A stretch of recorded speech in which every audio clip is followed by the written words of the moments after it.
Hello, and welcome to another episode of Programming with Python for Scientists and Engineers. I'm Karen.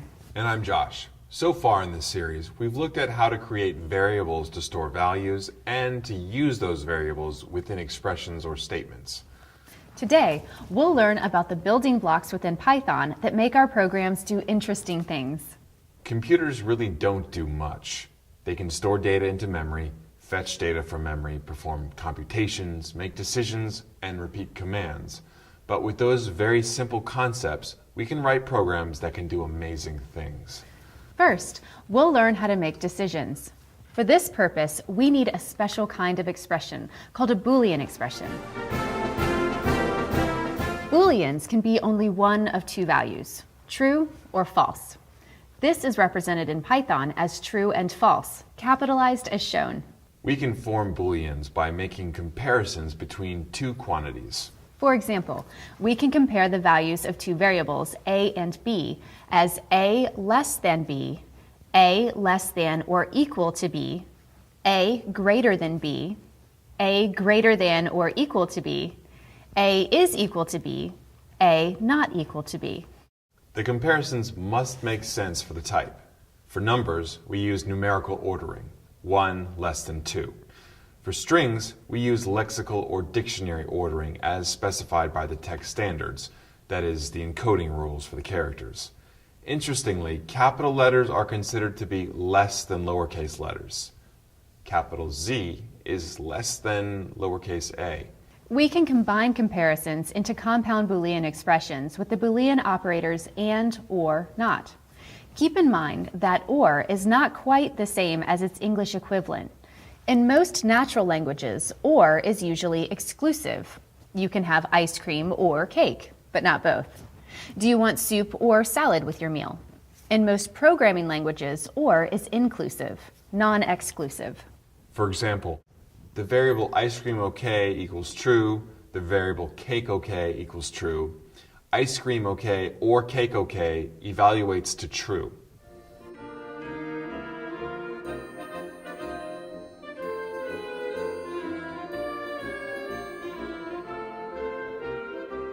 Like arithmetic operators, Boolean operators follow rules of precedence. To evaluate a compound Boolean expression, the interpreter first groups all comparisons, like the less than operator, together, and determines if those expressions are true or false. Then, it applies any not operator to the Boolean value immediately following the not. Next, it computes any and expressions. And finally, it computes any or expressions. However, you can control the ordering with parentheses, as long as the result is a valid Boolean expression. Let's try some examples. Open Spyder and type into your IPython console the following. A equals 3, B equals 12. Now type the following comparison operators to see what truth values you get.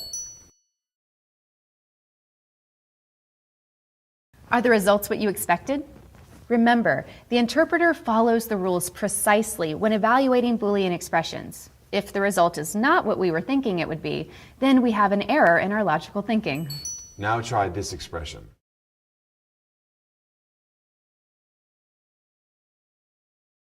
Let's examine in detail how the interpreter obtains the truth value.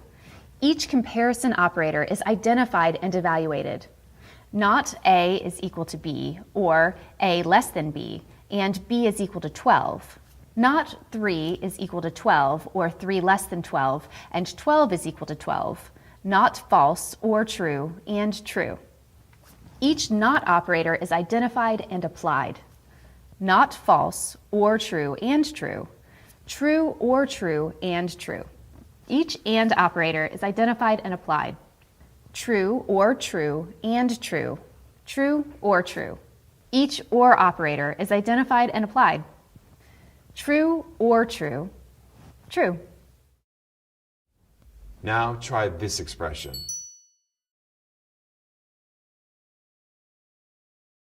The parentheses force the or expression to be evaluated before the not operator is applied.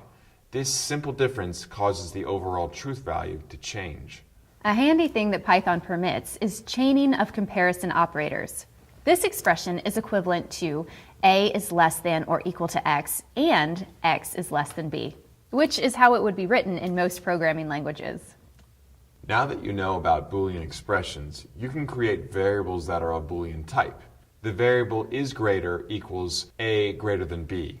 Either a true or a false value, depending on what is stored in A and B, will be assigned to the variable is greater. At the beginning of this episode, we talked about needing Boolean expressions in our programs so that the computer can make decisions. Now, we're ready to explore how to program decisions. These decisions are called branches or conditionals within our code. A conditional is much like a natural language choice. If something is true, do one thing. Else, if another thing is true, do something different. Else, do a third option. In Python, the conditional statement is expressed as if condition 1, some code, elif condition 2, some different code, else a third code option. The conditions, condition 1 or condition 2, can be anything that evaluates to true or false. So they can be a comparison, or a Boolean variable, or a compound Boolean expression. The interpreter will work from the top to the bottom to decide which of the blocks of code to perform. If condition 1 is true, the interpreter will perform the block called some code and will skip over the rest of the if statement. If condition 1 is false, the interpreter will check condition 2. If condition 2 is true, it will perform the block called some different code and will skip over the else block.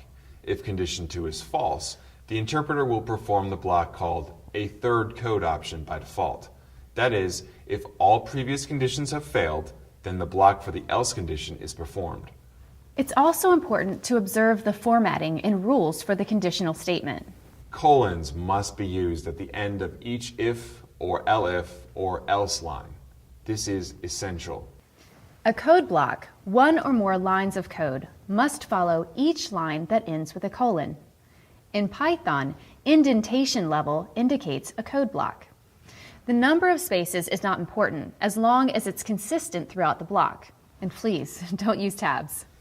The elif and else lines are used only if needed, which is why there is the comment optional on those lines. There can be more than one elif in the statement, but only one else is allowed. So let's practice with an example.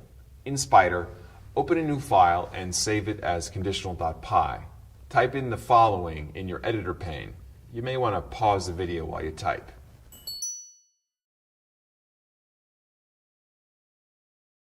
Now run the code. Are the values that were printed to the IPython console what you expected to see? In your editor, change the line b equals 12 to b equals 120 and rerun the program. Are the values what you expected this time?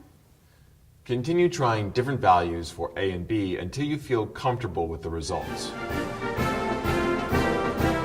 Now, let's look at repetition, having the computer repeat a block of code several times. We use this in many circumstances. We may need to go through a file line by line. We may need to add things to a list one after another. We may want to repeatedly test and then change a value. All these are done with loops. There are two kinds of loops in Python, for and while.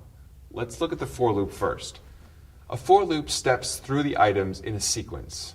So far, the only sequences we know are lists and strings. So the pattern is for item in iterable, do something with the item, where iterable is any collection of items that we can step through item by item.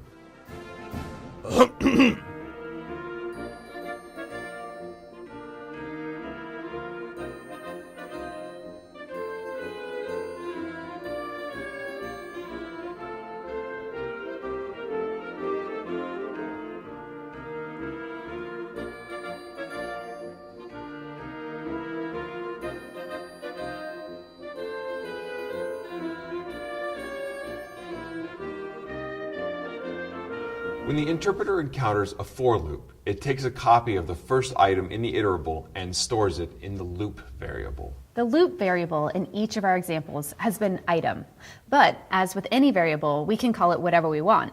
George, Ringo, whatever. As soon as the loop variable has a value, the code block is performed. Then, the interpreter goes back to the for statement, gets the next item in the iterable, and performs the code block again. When no more items are left in the iterable, the interpreter exits out of the loop and continues with any code that follows the loop. Let's observe the formatting for the for loop. Colons must be used at the end of the line, which includes the word for. This is essential. And a code block, indented of course, must follow the line that ends with the colon. Again, the indentation must be consistent. We can nest loops within others. Try for item in groceries. For letter in item, print letter. Do you see how that works? First, we step through each element of the groceries list. Then for each of those elements, we step through its individual letters. An important observation with the nested for loops is that we need to use a different variable name for our loop variables. Here, we used item as the loop variable for the outer loop, so we needed another loop variable in the inner loop. We chose to use letter for our variable because it helps us to understand what is being pulled out of each item. Now that we know about loops, we may encounter situations where we often need a list of integers as our iterable, but we don't want to have to type it out. Python provides a built-in function called range, which will generate the list we need. Try it at your IPython console. Range 10 in parentheses. Why is 10 not included in the above result? Try to remember what you learned in episode 3 about upper bounds in Python. By default, the range function starts with 0 and goes up to but does not include the value provided. If you want the values to start with something other than 0, the range function can take another starting value. Also, if we want the integers to increment by a value larger than 1, we can include that information in the range function as the third argument.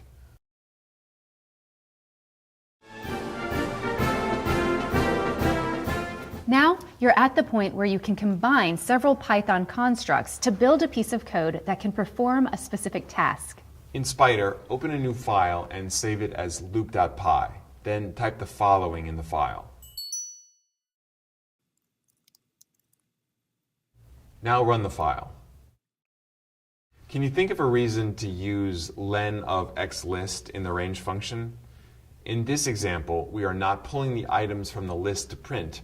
Instead, we are assigning a value to the list based on the index of the item. Using len of xlist makes sure that we loop through each index value of the list. The other form of loop is the while loop. Whereas a for loop steps through a fixed number of iterations, a while loop iterates until some condition becomes false. The form is while condition, do something, change condition. As with the for loop, the while requires a colon at the end of the statement and indentation of the body of the loop. In the loop.py file, type the following and run.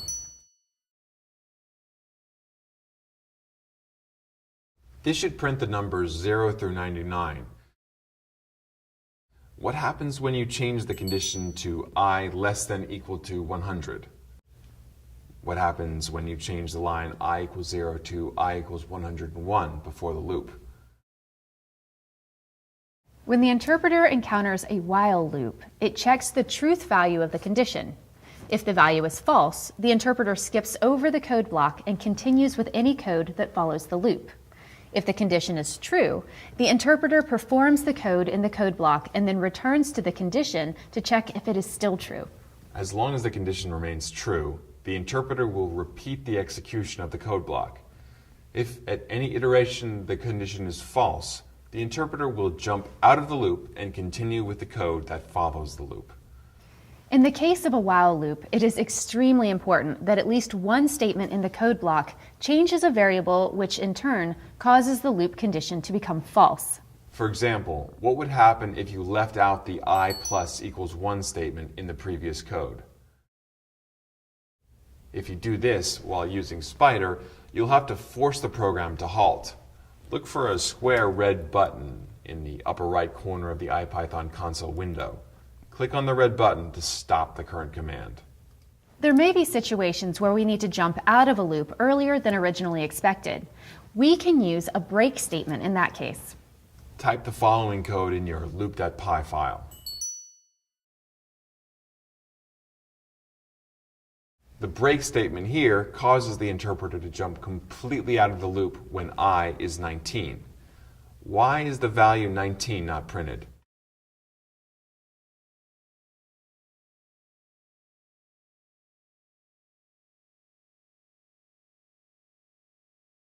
Or we can skip all subsequent code in the block and go back to the top of the loop with the continue statement.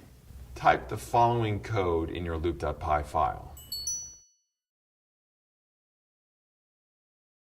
What is the difference in the output as compared to the code with the break in it?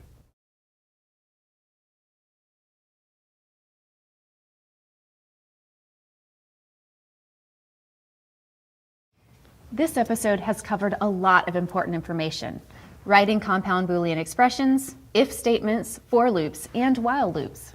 By combining these statements along with assignment and print statements, you have the ability to write detailed and interesting programs. It is important to understand these constructs fully because they are where we are most likely to insert unintentional errors in our programs. So make sure you practice on the exercises provided with this episode. Thanks for joining us for this episode of Programming with Python for Scientists and Engineers. Next time, we'll learn about functions.